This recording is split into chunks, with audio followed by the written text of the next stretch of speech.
bag check. Nigga say he in a trap, where his bag at? Nigga say he a hustler, where them bags at? Let him run off with some work and he can play him dead. Man, he pussy ass nigga need Tampax. Fold a nigga like a napkin, no anthrax. I'm the man in my city, I can stamp that and let a nigga say. What up, man? Welcome back. It is Wednesday.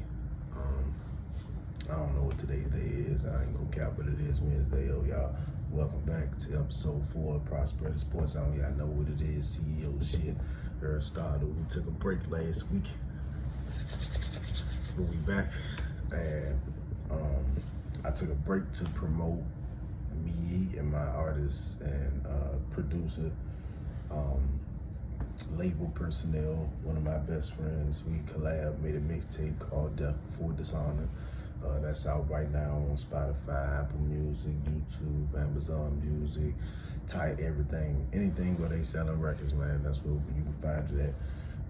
I took the week off last week. I announced on the socials I took a week off to promote that, get into that, and I'm still going to do so this week. It's a big deal or whatever, so you know what I mean, we're gonna handle business the way that we handle business. But nonetheless, back on week 4. I'm gonna start with the NBA playoffs. I'm gonna talk about the draft a little later because I gotta pretty much admit I didn't do my homework. I ain't really do my job like I was supposed to do with the NFL draft. I'm gonna keep it 100. So, you know, what I do know and what I can provide insight-wise on the NFL offseason, some things I do want to talk about. I'll get to that a little later. And I also want to talk about Michael Beasley, several talking points of Michael Beasley's latest interview on Club Shay Shay, man. I definitely would like to talk about that. But we're actually going to start with the playoffs. You know what I mean? We're going to start with the playoffs. I've been in the streets talking about the Suns and OKC series, so we're going to go there first a whole lot. The Suns got swept. Everybody could probably see that coming last night or 2 nights ago. I think it was 2 nights ago. And there's several takeaways I have after this series is over. The first one is OKC is the best, worst team I've ever seen in my life. Like, they are so bad because, like, everybody's play style down to Jalen Williams, SGA, Chet, all of these guys, their play styles involve the referee. They need the referee in order to play the way that they play. And when I say I really wasn't subscribing to that before I watched this series, I'm gonna keep it 100 with you. Like, they've been calling SGA a free throw merchant for probably the last 3 years now. Like, 3 years. I ain't say a word. I said he's talented at drawing fouls, and at least he is. He is talented at drawing fouls, right? That goddamn Chet Holmgren, no,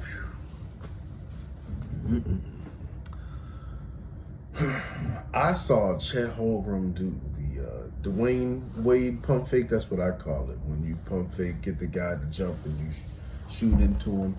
For those of you who don't know, if you don't like that move, you got to read the rule book. So if I just pump fake, you jump and you bump into me, read the rule book. That's a blocking foul. Real quick, I'm gonna just teach real quick. That's a blocking foul. If I shoot the basketball and you bump into me, that is now changed from a blocking foul to a shooting foul. I get 2 free throws now. That's why that play is made. That's why people do that play. They want to get 2 free throws. You know, a guard, most of the time, though, he wants an and one. He's looking to get an and one. I don't know if I've ever seen a 7-footer try to make this play. You know what I mean? Chet Holmgren was 7'1", and he didn't even do a good job. He just pump faked and then just like he just wanted to sell a motion of shooting the ball for 2 shots. And I got a problem with that. I saw several of those. I saw several calls that did not happen, and instead of getting back on defense, you know what I mean? Jalen Williams, same thing, really. And if he don't got that three going, you know, he need the referee in order to complete the scope of his game, bro. Like, he needs the referee. The referee is involved. And bro, I mean, they tapped in on social media like this is crazy.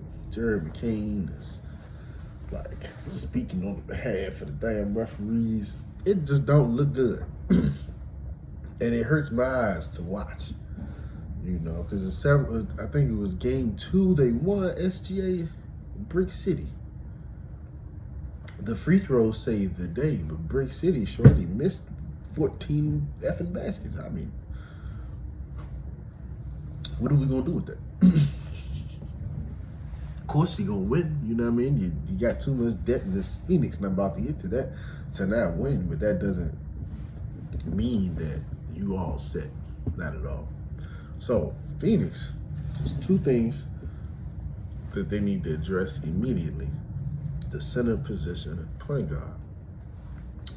I'm not really a fan of Devin Booker playing point guard for one reason, and one reason only. It's not because he can't do it. I didn't know he could. He's been playing point guard pretty much the last several seasons.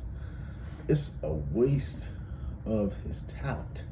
The man is a elite shooting guard. He gets buckets with the best of them. I want him receiving the rock, looking to score. I don't want him looking to distribute. If he can't score, then I want him looking to distribute. This is Devin Booker. I want him shooting the ball. I want him coming down the court. We running sets, and he's waiting for the rock. Who is going to guard Shorty one-on-one in these 2020s? There is nobody that can do nothing with Devin Booker for real. I'd probably say Dylan Hopper, when he get in his prime, he probably can lock him up. The Thompson brothers, when they get a little better, maybe one of them could lock him up, something like that, right? But everybody else barbecue chicken. I don't want Devin Booker like, oh, initiate the offense, let me look around and give somebody else a set piece and let me find the open. I'm the open man. I dropped 70 as a kid. I'm the open man. Give me the damn ball, you know? And that's where the point guard comes into play. The NBA keep making it seem like you don't need a traditional point to win in the postseason. You do. We're going to talk about Houston. We're going to talk about Houston because they suffering from the same thing. They wouldn't even be getting smacked around like this if they had a point guard. Phoenix don't have no point guard. I can't even remember their point guard situation. I didn't care to look it up before I even got on because it's a situation where I already know what's going on, right? There is no offense initiation to the guys that should be first, second, third option, right? And you would think it's as easy as 1, 2, 3. It's real simple, but I guess because the game's changing so much these days that it's not that simple. So they got D-Book doing the initiation, and it'll get you, you know, out the play-in. It'll get you the last seed in the playoffs, but you won't win a game against any first or second seed playing like that. You need him putting the defense in compromised situations by putting the ball in the basket. You know what I mean? That's unless you're going to go get another dog next to him. Jalen Green is not another dog. He's another very good player, complimentary scorer. Dylan Brooks is not another dog. He's a very good complimentary player. He's been a good scorer in that offense via Devin playmaking. But somebody, you need to get a real playmaker is what I'm trying to say. Phoenix needs a real playmaker. Put Devin Booker in a situation where he can be a killer, not a general. He could be a general everywhere else but the floor.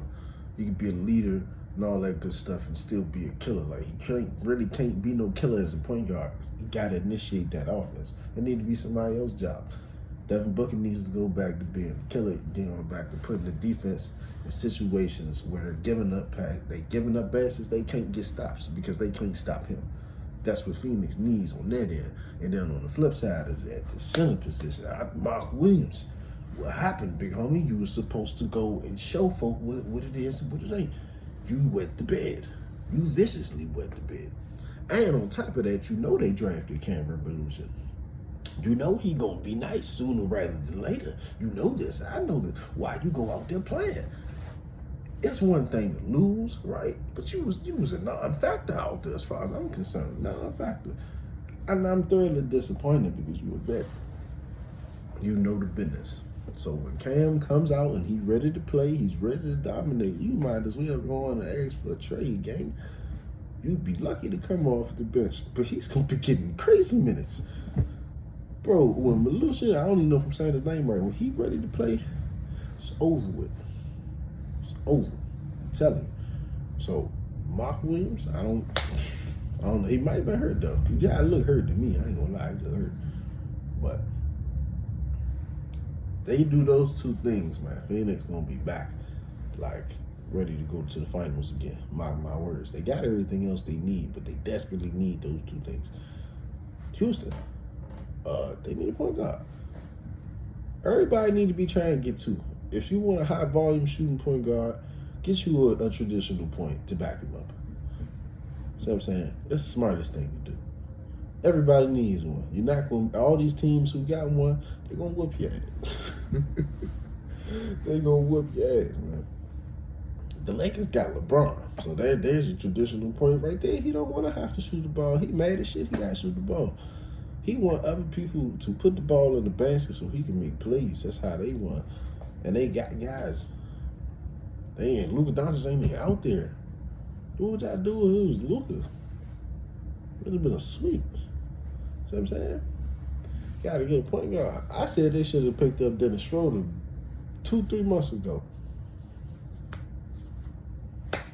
Who knows, man? They could have won 2 games. Unless, I mean, shit, they might win tonight. They playing tonight. It's game 5 tonight, but yeah, everybody know they going home, man. Kevin Durant ain't coming back. You know what I mean? He's not coming back. Look how skinny his goddamn legs and ankles is. He ain't coming back. He got a high ankle sprain. Ain't enough around the clock treatment in the world. He got 2 options. He can take a cortisone shot or he can sit. You know. Ain't nothing else gonna change that. I done had high ankle sprain. And I got way more bricks in my pocket than he got. So, he ain't coming back, man. I mean, who knows? He might take the shot, but I can't picture him taking the cortisone shot, man. So, they going home. So, the last thing I'm gonna address, do I think he gonna come to the Wizards? No, I don't. If he fall out with Houston this fast, I ain't gonna lie, I don't even think I would want him coming back home because it's like,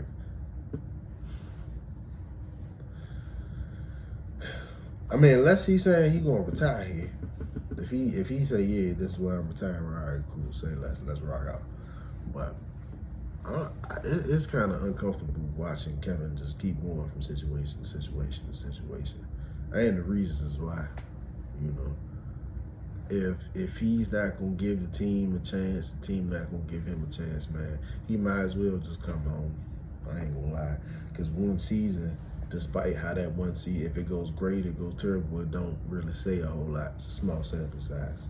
So I don't know what's his contract situation and all that. I'm gonna have to look into that, but if he not gonna retire here in DC, bro, I don't even want him to come.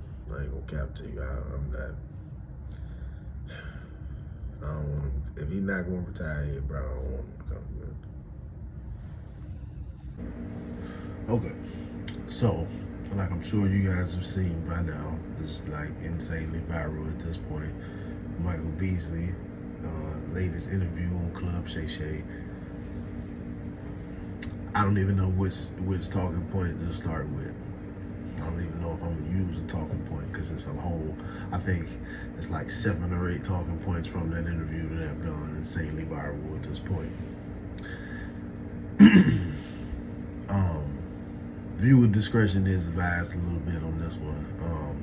In case if these is like sensitive topics or sensitive views, beware. Certain language and certain perspectives, broad perspectives are going to be used. So viewer discretion 100% advised. The main discourse, let's be honest, the main discourse around all of these talking points pretty much is the mental health aspect and the mental health status of NBA players in general before, during, and after playing. And then he as it specifics, like as it specifically gets to he, the before, the during, and the after. Okay? There's a whole lot of discourse surrounding all of these talking points. A lot of people have a lot to say. And his particular situation hits home because him and I are from the same place. Now, he's from the north side of Prince George's County. I'm from the south side of Prince George's County, but we are both from Prince George's County, bro. Him, me, Kevin, you know what I'm saying, Lethal Shooter, all that, Quentin Cook. You know what I mean? Then I'm like, I gotta throw some Southside niggas in there. Sam Young, Jared, Jack, Ty Lawson. See what I'm saying? Like, we all from the same section. So, when I listen to his before stories, oh yeah, I can definitely, like, we hear when he talks about life before the NBA, we hear. Like, a lot of people don't really understand, you dig? Because they don't really know how shit go around this joint, but like, and you wanna know what's so crazy? One thing in the DMV area, Washington, D.C. metropolitan, for those who are outside, if your upbringing is not a certain way, the one thing that you will be deprived of is fellowship.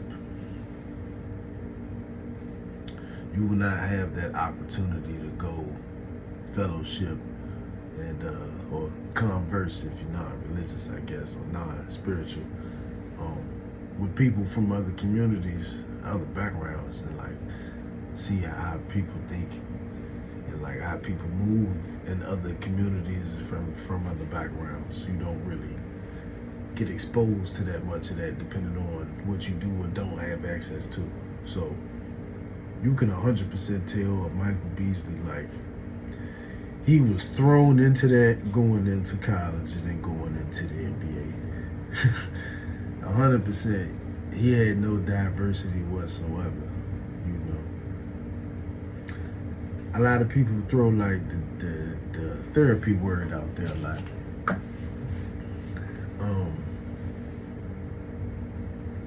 Yeah, man, like, that shit costs money, bro. I ain't never been to therapy a day in my life. I carry a similar amount of baggage and trauma like a Michael Beasley, like a Delonte West, who I'm gonna tell a story about a little later. You know what I mean? But I ain't never been a day in my life. I ain't never had like none of that. Shit costs money, and we didn't have access to that whatsoever. Now places like DC, shit like that should be free for minors. You know what I'm saying? But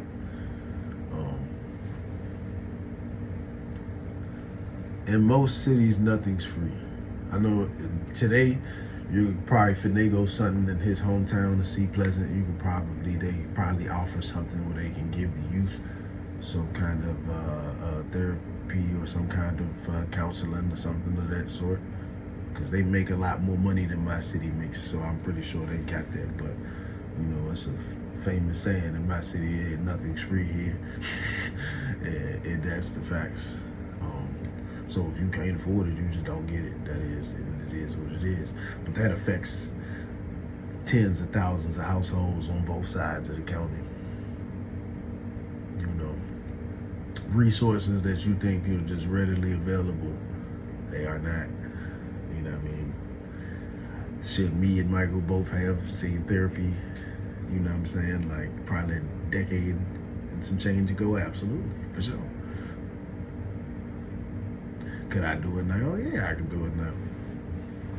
Could he do it now? I'm sure he's already doing it now, but how much of an impact is that supposed to have? Especially when you carrying as much shit as he carrying. You know, like let's talk about the LeBron thing, right? He's the wrong shorts. Only thing I did not like when he told the story about him wearing the wrong shorts, they laughed at him, and You know, his cousin had passed, and he was debating he wanted to get on the plane, go to the funeral, but you know, he just signed. It wasn't gonna be a good look if he left. The only thing I didn't like about that is that he made it seem like Braun and Magic knew what was going on with him at that juncture in time and what he was going through, and they still laughed. Cause that will be one thing. I ain't gonna cap to you. And some people from other places may not take that personally, but I know anybody that's from Prince George is gonna take that personally, if that was the case. But even if he thinks that's the case, I think he might have thought that was the case. But me personally, I don't think they knew. I don't think they knew. You know what I'm saying? I think that they just thought it was a regular day for him, right? I could probably say like a LeBron probably didn't care. But I mean, as far as like if he was or was not, he probably didn't care. But I don't think they knew. You know what I'm talking about? I can't really see a scenario where they like know what's going on. They like, yeah, let's bid him. Like, I just can't see it, you know. So it kind of came off like they knew that somebody just died, he going through it, and they wanted to make fun of him. But I mean, I seen the video though, Brody. Yeah, he was wearing black shorts. I'ma keep it a beat. The shit look crazy. I'd have chuckled too. If I don't know what's going on, I'ma chuckle too. Shit, shit look crazy. You know what I'm talking about? It's a home game. This nigga wearing black shorts. Like, bro, who this shoot door? You know what I mean? So, like, little shit like that, bro. Like, it go a long way, you know. But it's tough to like see clearly and think clearly when you just always going through pain. See what I'm saying? So if you can't really understand that, then you can't understand. If you ain't had to fight for everything you got, and if you haven't had to fight to even maneuver like relationships with like your mother, your siblings, you like everything's a fight. Like you're not really gonna relate to Michael Beasley, because he's a product of constant fighting up here. You know what I mean? And he is where he is because of all the battles that he won. But what you saw on Club Shay Shay is a result of the battles that he lost and the wear and tear from the battles that he did win. You know what I'm saying? That's pretty much is the very best way I can sum all of the clips, all the talking points that have gone viral. That's like the best way I can sum it up. If you really to make it out of Prince George's County, if you started at the bottom, you're gonna have to do some fighting to get out, and it's not gonna be anything minimal. If you've got love and support from your family the whole way through, I mean, that's a beautiful blessing, because most of us we gotta fight our family as well. We have to win that battle. Our futures depend on winning that battle, even against our family. See what I'm saying? So when that's all over with, like, yeah, you like any other soldier, any other street nigga, anybody that's ever had to go handle business and then come back like everything's normal, and that shit not normal. And you were supposed to do your due diligence and go and seek the care and all that good shit while the battle was going on, but you wasn't thinking about that because you was in the motherfucking battle. You know what I'm saying? So you try to do it now, but let's keep it a bean. It's just too late at this juncture after the fact. But it's never too late. See, that's a lie. It's never too late though. That's why Brody can do whatever he want to do. But he definitely got to recover. Like, I see that he's not fully recovered from a whole lot of shit, man. And I mean, doing something like losing your mom, bro, there is no recovering from that. Like, cross my heart, I hope to die, I don't lose my mother no time soon. That's all I got. But I can't imagine I can say I'm gonna recover from that when it happens. Like, probably not, you know. I'll just be managing. no matter what the relationship is with your mother, bro. Like, hey, that's your mother. If you got a relationship with her, like, there's no recovering from that. There's no recovering from that, dog. Like, and then being in them spaces, being in a situation where like you need people to be genuine with you and you need people to be real with you, and they not doing none of that because you in a space where niggas got money, got status, all this other shit, so they don't give a fuck about none of that. That's wild, but it's real, man. It's definitely real. Yo, so I'm gonna close out with two things. I'm gonna close out with a little bit of NFL draft insight, and then I'm gonna tell a Dante West story to close out the show. So I'm gonna come clean, man. I ain't know nobody. The first 20 picks in the NFL draft, I ain't know nobody. It's weird because college sports as a whole is in a weird place right now, but for some reason, it's impacting football more than basketball for me personally. Like, I'm having no problem watching basketball. You know, when I say I'm having no problem watching it, like, I have no problem with the product. You know, I accept the product for what it is. In NCAA basketball, college basketball, bro. And I don't know why. It's just like in my brain to accept as is. I mean, it was worse. Like right after COVID, college basketball was worse than what it is right now. So I guess that's what it is, because during COVID, you know, the NCAA on the football side of things, like they had it going on once they got back on the field. I don't know what happened though. The entertainment factor, the just care, I just don't give a shit anymore. I don't even give a shit about the draft. The NFL, I don't know. It's just, they got me in a situation where I just barely give a shit. I'm gonna just keep it 100. But talk about this goddamn Malik Neighbors. Young players all across the nation, if you get wind of this, if you see this, please listen to me carefully. The the NFL draft in any sport, right? The draft, right? Free agency, summer league, anything where guys are being paid to compete in any capacity. You watch your mouth. You watch your mouth. Meaning, you say what you need to say via group chat, via, you know, confinement of your own home.